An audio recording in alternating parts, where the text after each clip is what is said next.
You tapping in real quick, something light, nothing major, man. You know what I'm talking about?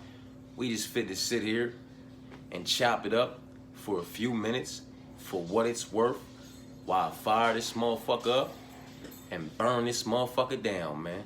Nothing too crazy. You feel the need to tap out, go ahead and do so. You know what I'm talking about? For those who haven't, for those who stayed tapped in, I'm fitting to get my UFC 310 full card breakdown and predictions real quick. I will be doing, the official video. Nothing's gonna change as far as the picks go. But yeah, it is what it is, man. Spoke as much as I can speak on these young China men and China women and how I feel about Ozdemir and Oldberg and Song and Salikov and Richie and Jan and Figueiredo and Mahashete and Mata. You know what I'm talking about? Not a whole lot more left to talk about as far as all of that is concerned. Hopefully everybody, as they parlays in. If you over here on the East Coast like me, you know what I'm talking about, them fights gonna start at 3 a.m. So you gotta have them things in already, or make sure you get them in, before you take it under tomorrow, man. If you're not gonna be staying up for the fights, you know what I'm talking about, make sure you apply the swap out option where absolutely necessary. Make sure all your, eggs ain't in one basket, cookies ain't in one bag, whatever you want to call it. You got some prelim plays, some main card plays, some whole card plays, maybe a couple dog plays, some all favorites, You already know. Let's talk about this though real quick for what it's worth, man. You know what I'm talking about? UFC 310, man. As of right now, I broke it down. First 3 fights, that's going to be the early prelims. And then the rest of the prelims on to the main card. You know what I mean? Might not be how the lineup's going to be come fight night, but it's what we rocking with right now. And, Weidman and Anders, Chris and Eric have been rescheduled, and they are kicking this card off as of right now, and rightfully so. It's in Las Vegas in the T-Mobile Arena, and there is 13 fights taking place as of right now. You know what I'm talking about? Let's dive into it, man. You already know the pick is still Chris. You know what I'm talking about? And for anybody who, was on the Eric side of things, if you're still on the Eric side of things, best of luck with any and all bets and parlays, man. But, that young man was stiff when he came out for the weigh-ins and face-offs when he went to hop up on that fucking scale. I believe it was his right side, if I'm not mistaken. I don't know what he had going on with him, you know what I mean? But it just made my pick, even though Chris didn't look magnificent, it made my pick in Chris and my confidence in Chris at home in Madison Square Garden, just that much more so. Seeing Eric come out there, a bit hurt, wherever he was hurt, a bit stiff, whatever had him stiffened up, he's already a bit stiffer than Chris, I'm talking about in his, normal approach to the fight. But he was stiff, man, and when he went to get up on that scale, you could see it's something on the right side. It was the right side, because the way something on his right side was bothering him, you know what I mean? But he did a little, weigh in, a little face off, a little flex, and went about his business and then backed out the fight. Now here we are, a week later, and they fitting to cut the weight, go through it all again, and the fight's fitting to take place. And I'm still all over Chris in that in this matchup. Whatever the money line's gonna be, I don't know. I was not, I did not look at any money lines for these fights prior to jotting everything down, you know what I mean, and tapping in real quick. So whatever the money line is on Chris versus Eric, I'm still very much so on Chris, and even more so confidently so, man.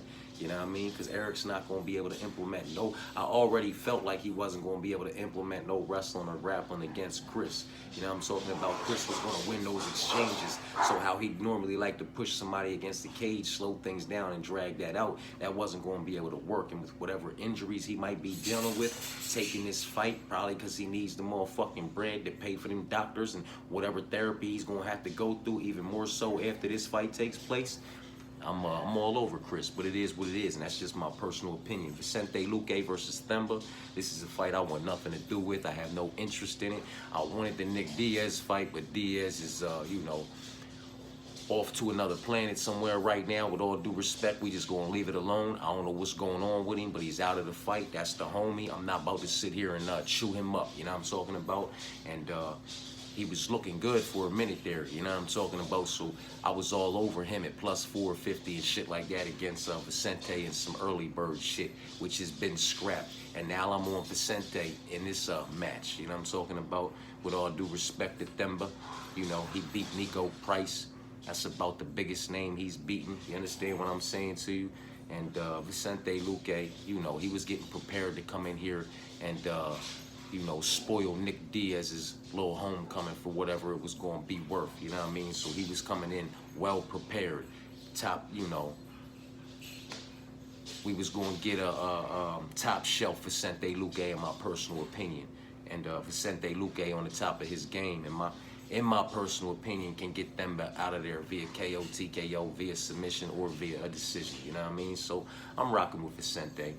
Randy versus Brian, you can give me battle over Brown, you know what I'm talking about? And it's going to go down in that octagon. But Brian Battle right now, he's just a fucking problem. He's a problem. I said it when he was going into his last matchup. You know what I'm talking about? He's just a fucking problem right now, man.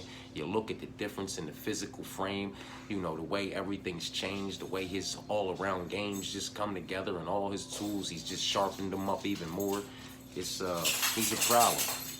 So for me, it's a no-brainer. With all due respect to Randy Brown, I think Brian Battle's going to get him out of there inside the distance, some way, shape, form, or fashion, man.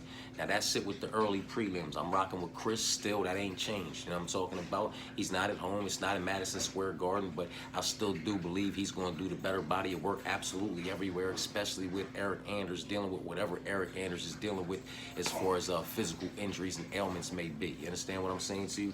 So it's Chris, and it's Vicente over Themba. You know what I mean? And it's Brian Battle over Randy. Now we on Cody versus Joshua, and it's not a whole lot to talk about right now, man. I like the body of work that Joshua's putting out. You know what I mean? And I do believe Joshua's going to be able to stuff the majority of the incoming takedowns coming from Cody, possibly reverse, you know, and get a couple takedowns locked up and secured in his own right. You know what I mean? I do believe he'll stay safe as far as all of that's considered, and he's gonna, do the better body of work over the course of 15 minutes. He might find a finish inside a distance via catching, clipping, and disconnecting Cody from his consciousness. You understand what I'm saying to you? I like Joshua in that matchup. Now here's where it gets spicy, man. Evolov, man. Evolov is, Mazavar, Evolov, however you say his name, he's going up against the homie, and I can't go against the grain. That's the homie, man. You know what I'm talking about? Aljo is the homie, you know what I mean? So I will not go against the grain. It just is what it is as far as a pick is concerned, man. I will be properly prepared for being on the wrong side of this pick, possibly via a majority or split decision type situation. But I honestly think Aljo gets this one done. I get it. Evolov, them last 3 wins. Fuck everything else. We can just talk about them last 3 wins. Ige, Lopez, and Allen. With Allen being the most significant one in my personal opinion, because I view Arnold Allen as a fucking problem. You know what I'm talking about? Absolutely. Anywhere the fight can take place, Arnold Allen is a fucking problem. Diego Lopez is fucking dangerous, and Dan Ige is just very well-rounded and very solid. So Ige, very solid, very well-rounded, has proven to be very fucking dangerous. You understand what I'm saying to you? Up against a certain level of opposition, man. That's a good fucking win. Regardless of how, shorter period he stepped in on. You know what I'm talking about? Shorter notice he stepped in on. It's still a good win. Lopez is proven to be fucking dangerous. You know what I'm talking about? And solid, absolutely everywhere. Good win. Allen though, Arnold Allen, man, in my personal opinion, that's his best win, man. So when we talk about those last 3 wins, man, we talking about something. So I get it, you know what I mean? But Aljo, it's not like we not talking about nothing. That resume is fucking to be respected as well in the division below, and you know, as he's made his way up here. And I don't necessarily believe that is going to stop with Evolov. I think he gives Evolov that, I think he, you know, he snatches that up, man. You know what I'm talking about? Maybe via majority, maybe via split. Maybe he blows everybody's mind and it's via unanimous. You know what I'm talking about? Maybe he backpacks the fuck out of this young man aggressively enough and finds the submission, catches him slipping, sinks it in, locks it up, and gets him out of there inside the distance. It is what it is. I'll be properly prepared for being on the wrong side of this pick as far as a parlay is concerned, but I'm not going against the homie, man. It's Aljo. You know what I'm talking about? We staying spicy, man. Michael Chiesa, you know, depending on what size you want. Michael Chiesa versus Max Payne Griffin. Give me Max in 2024 to close out 2024, going into 2025 at this stage in their careers, at this stage of their lives. You understand what I'm saying to you? Give me that. Give me Max. And I hope Max is a slight dog, you know what I'm talking about? Because he does have more of a dog in him. You know what I mean? I know they have some similar opponents in common with some, very different outcomes. You know, one thing has nothing to do with the other, but it is all worth consideration. I always say that. I just believe right now in 2024, at this stage in their careers, at this stage in their motherfucking lives, I think Max is going to get this one done via decision, possibly via, KO TKO inside the distance from catching, clipping, and hurting Michael Chiesa, and then just raining down on him until the referee pulls him off of him. You know what I'm talking about?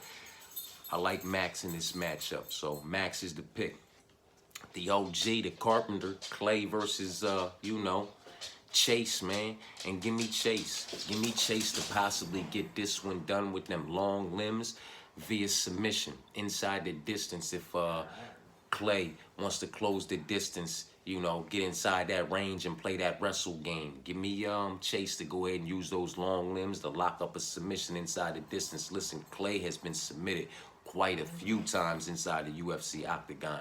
He's been knocked out as well, but not the way he's been submitted. You know what I'm talking about? So he likes to play that wrestle game. He likes to leave his neck out there. He likes to put his head, in positions it doesn't necessarily need to be in, because he's just really active, very confident, in his defense and all that. And just the body of work that he puts out there. I think Chase gets him out of there, possibly, via KO, TKO, possibly. More likely, if it's inside the distance, it's via submission by using those long limbs when Clay closes that distance. You understand what I'm saying to you? But I like Chase in this matchup, man. You know what I mean? Now we have Anthony Smith versus Dominic Reyes, and you can give me Dominic Reyes for what it's worth. You feel me? I don't know. I don't know how solid Dominic Reyes is right now. I told everybody, I've been saying this shit. I've been using it as an example. He's very Chuck Liddell-esque just because he's coming off a win after coming off of getting slumped so many fucking times. You understand what I'm saying to you? Doesn't necessarily mean he's not going to go out here and lose a decision or get slumped again, man. You know what I mean? You can't put a whole lot of stock into the fact that, he was able to come back in here and get a knockout over fucking Dustin Jacoby and be like, oh shit, Dominic Reyes is back. Watch out. Put the division on notice. It's fitting to go down. Man, come on, man. He caught Dustin Jacoby slipping and put Dustin Jacoby out. You know what I'm talking about? If he comes in there and loses a decision to Anthony Smith, or even if he comes in there and wins a decision over Anthony Smith, or gets Anthony Smith out of there inside the distance, I still won't be sold on the fact that Dominic Reyes is back. You understand what I'm saying to you? I'll need him to, I'll need to see him perform against some of these savages that'll be waiting to get him out of there inside of the distance. Some yet again, and some for the first time. You understand what I'm saying to you? So I'm just not sold on Dom right now. Why I am siding with him though in this matchup. I do feel like it is possible that he does have a maybe a bit more of a dog in him than Lionheart right now. Lionheart might just come out here and spitefully, disrespectfully just fuck everybody's shit up and be like, no, nah, Dom's not back, neither am I. I'm fucking retiring after that whack-ass performance that gave him another loss, though, and lets me go out on a win. You know what I mean? I don't want anything to do with this fight. This fight it makes me fucking nervous, you know what I'm talking about? But Dom is the pick for what it's worth. And now the prelims is over, man. You know what I mean? So I'm rocking with, you know, Chris over Eric, Vicente over Themba, and Brian over Randy. I'm rocking with Joshua over Cody, and I'm taking Aljo over Evilov. I'm taking Max over Michael, Chase over Clay, and Dominic over Anthony. You know what I'm talking about? Now we on to the main card. It's Bryce versus Kron, and I'm rocking with Bryce to go ahead and, you know, take this dub over Kron via decision. Don't, you know, treat this, what did I say? Treat this fight like you're in there with a, you know, a more aggressive on the feet and just more dangerous version of like a Ryan Hall or something. Don't go to the ground with this motherfucker. Don't entertain his bullshit in any way, shape, form, or fashion. Just play the distance game, stay at range, and I do believe that Bryce can outpointing, you know what I mean, for what it's worth. No, there's nothing pretty about Bryce on the feet in the striking department. There's nothing spectacular about him. There's nothing magnificent about him. He likes to do his best body of work where Kron would like him to come and would welcome him to come and attempt to do his best body of work, because that's where he's going to do his best body of work. And yeah, this fight's going to be what this fight's going to be. I don't necessarily believe it's going to be exciting. Maybe I'm wrong. Maybe it will be. Maybe it'll be a fucking barn burner, and he'll just try his motherfucking handle down there on the ground, and they'll roll around for a bit and put each other in compromisable positions. We'll get some crazy transitions. They'll work their way back up to the feet where it'll be highly competitive, because neither one of these motherfuckers really got it going in the striking department. You know what I'm talking about? And maybe it'll be a back and forth barn burner. Who the fuck knows, man? But I'm going to side with Bryce, man. You know what I'm talking about? Now, Nate versus Choi. Give me Choi, man. Give me Choi to go ahead and get this one done. Inside the distance via KO, TKO, or possibly via submission. You understand what I'm saying to you? The way Nate gets hit, more times than not, it's going to be via KO, TKO inside the distance, the way Choi can pop. He can fucking crack, man. On each and every one of his individual shots. He's a dangerous man. You know what I'm talking about? When he's getting it done inside the distance. You feel what I'm saying to you for the most part? And it's via KO, TKO. That submission can present itself and you can get put out via club and sub or just via submission. But it's Choi for me, man. With all due respect to Nate, he's a fucking dog. I'm sure he's going to be an underdog. If he's not and Choi is, I'm all over that. But Nate's a dog, you know what I mean? So with all due respect to Nate, Choi's the pick. Now, depending on which side you on and who you fucking with, this could get a bit spicy too. We got Cyril versus Alexander. You know what I'm talking about? And you can give me Alexander, man. You know what I'm talking about? You can give me Alexander all day, every day, even on Sunday when I'm cashing that ticket that has him in the parlay. Now, a swap out option is absolutely necessary, and it will be applied, but I'm highly confident that Volkov gets this one done via unanimous decision, 2 rounds to 1. This motherfucker's dangerous on the feet, too. Very technical. You understand what I'm saying to you? It is going to be highly competitive. It is going to be closely contested, but there is one individual in this matchup who is a bit more experienced and a bit more, you know, better of a all-around mixed martial artist. He's more well-rounded, and that's motherfucking Alexander Volkov, man. And he knows what he needs to do to edge these rounds out, and he very much so will do so to get these rounds edged out and try to find a finish. He is not shy from trying to find a finish. He just does not chase after it. If it presents itself inside the distance, he'll very much so take it. But other than that, you know, he'll beat you via unanimous decision. He'll put on, you know, he'll put on a nice little body of work that'll do, you know, edge you out absolutely everywhere. Listen, Cyril is to be respected, especially on the feet, where you would like to think this is going to take place for the most part. If Volkov doesn't like something on the feet, or if he feels like it's too, you know, these rounds are too close and he's not doing the all-around better body of work in the striking department, he'll apply that pressure and he'll go for that, he'll be the one to engage in the wrestling and grappling, and he'll get this one down to the ground and try to put old boy in a compromisable position and search for that submission. He'll land some ground and pound. He'll do what he needs to do from top position to secure these rounds, man. You know what I'm talking about? And it just is what it is. I respect Ciryl Gane, man. But outside of Ciryl Gane landing that, listen, which it can happen. It can happen, Alexander beat the shit out of Derek for how long? You know what I mean? The whole fucking fight, and then Derek just called him. So it's not like it can't happen, and it's not like Ciryl Gane does not possess the power to make it happen. But much like I took Volkov against Sergey, they just go out there and produce the better body of work to keep him at range, keep him at bay, use those kicks, use those teeps, just implement the all-around body of work. And if the finish presents itself inside the distance, we'll fucking take it. But other than that, we're going to beat this boy up via unanimous decision. You understand what I'm saying to you? And that's how I feel about this matchup with Ciryl Gane.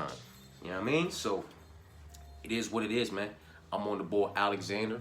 Give me that experience. You know what I'm talking about? There's no reach advantage or height advantage for Ciryl Gane. If anything, that shit's leaning in Alexander's direction. You understand what I'm saying to you? The experience and the experience against a higher level of opposition and dealing with these individuals at the top of the division for much longer.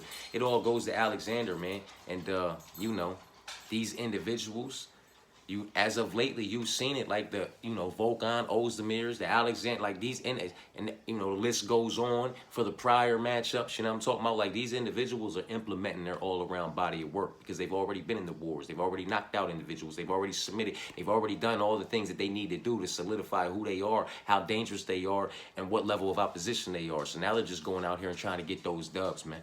Get those dubs, collect those motherfucking checks, and work their way up the rankings to see if they can possibly touch a piece of gold. You know what I mean? It is what it is, man. I like Alexander. Now, you can give me Shavkat over Ian, man.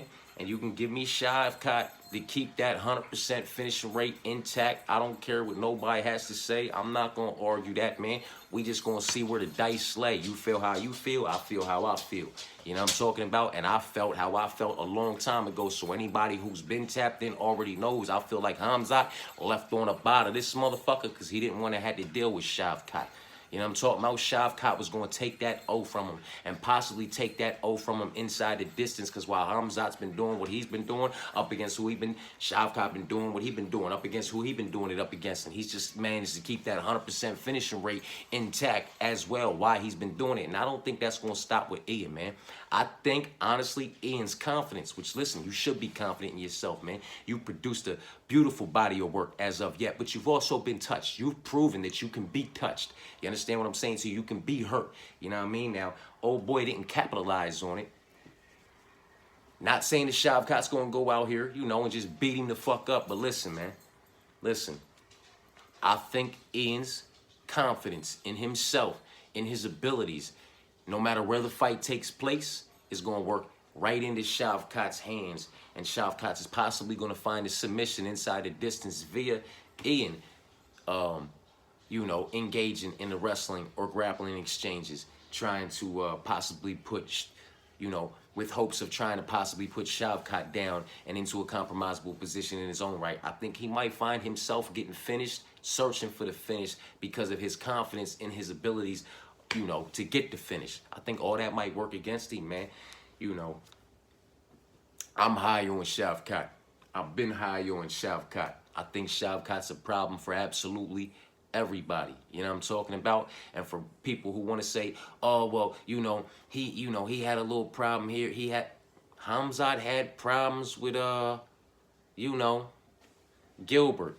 And then look what the fuck he did to Robert Whittaker. Look what he did to Bobby Knuckles. Look what he did to, you know what I'm saying? Like, every night's not going to be your best night. You understand what I'm saying to you? But as long as you're still able to persevere through, get the job done and do what needs to be done, do what you came to do, it doesn't need to be your fucking best night. You managed to get through. You You managed to work with what you had to work with, and it was still enough to get the job done regardless of how you or anybody fucking feels about it. You know what I mean? And then more times than not, these individuals come in and put on these mind-blowing performances like a Hamzat did on a Bobby Knuckles or something. And it's like, oh my God, what, man, y'all was just so down on this dude because of the Gilbert fight, though. Like, if he comes out here and blows everybody's mind with an inside the distance finish over Ian, you know what I mean? Oh man, I don't know about what Bilal, I don't know what this one or that one's gonna do with him, because boy, he made that look easy, man. But y'all was just so down on him about this matchup with Neil or this matchup with that. Like, one thing has nothing to do with the other. It's all worth consideration. Every night not gonna be your best night, man.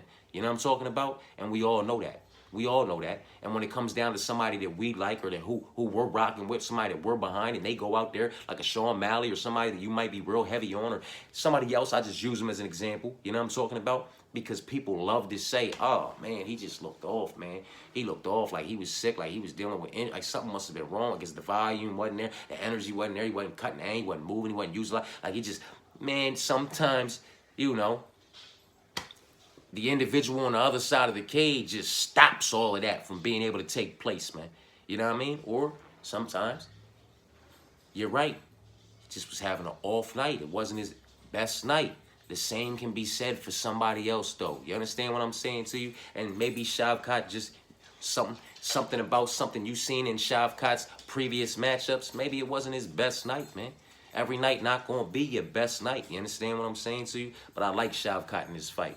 I like Shavkat to keep his O intact. I like him to snatch old boy's O from him and to possibly snatch it from him inside the distance via KO, TKO, or submission in the double chance section. You know what I'm talking about? I'm in the method section, you feel me, via decision. And I'm in the motherfucking double chance section via KO, TKO, or submission. You know what I'm talking about? Word. I like Shavkat in this matchup, man. And the main event, man. The main event.